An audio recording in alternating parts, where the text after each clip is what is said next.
শেষ ওভারে আর একটাও বল খেলার সুযোগ পেলেন না, পেলেই হয়তো গল্পটা একটু অন্যরকম হতে পারত। 3 অঙ্কের ম্যাজিক ফিগারটা ছুঁয়ে ফেলা যেত, কিন্তু আসলে তার জন্য সংখ্যাটা কখনোই মুখ্য ছিল না। গুরুত্বপূর্ণ ছিল দলের চাহিদা। গুজরাট টাইটান্সের বিপক্ষে সেটাই করলেন শ্রেয়াস আইয়ার। পাঞ্জাব কিংসের হয়ে আইপিএলে অভিষেক ম্যাচে বুঝিয়ে দিলেন নতুন জার্সি কিন্তু পুরনো জয়ের খিদে।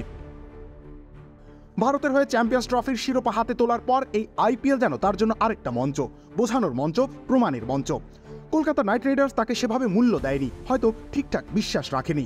পাঞ্জাব কিংস সেই ভুল করেনি, তাকে অধিনায়ক বানিয়েছে, তাকে নিয়ে স্বপ্ন দেখছে, আর শ্রেয়াস স্বপ্নের চেয়েও বেশি কিছু ফিরিয়ে দিচ্ছেন। 42 বলে অপরাজিত 97 রান, স্ট্রাইক রেট 231, 9টা ছক্কা, 5টা চার। আহমেদাবাদের মাঠে তার ব্যাট যেন দাবানল। পাঞ্জাব বোর্ডে জমা করল 243 রান, আর গ্যালারিতে তখন একটাই নাম, শ্রেয়াস আইয়ার।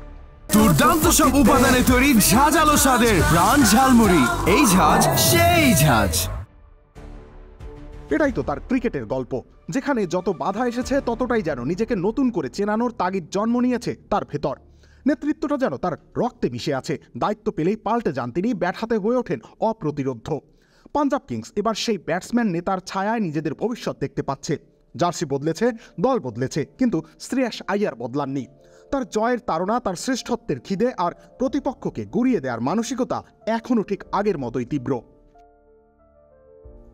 রবিউল ইসলাম রনি, খেলা 71।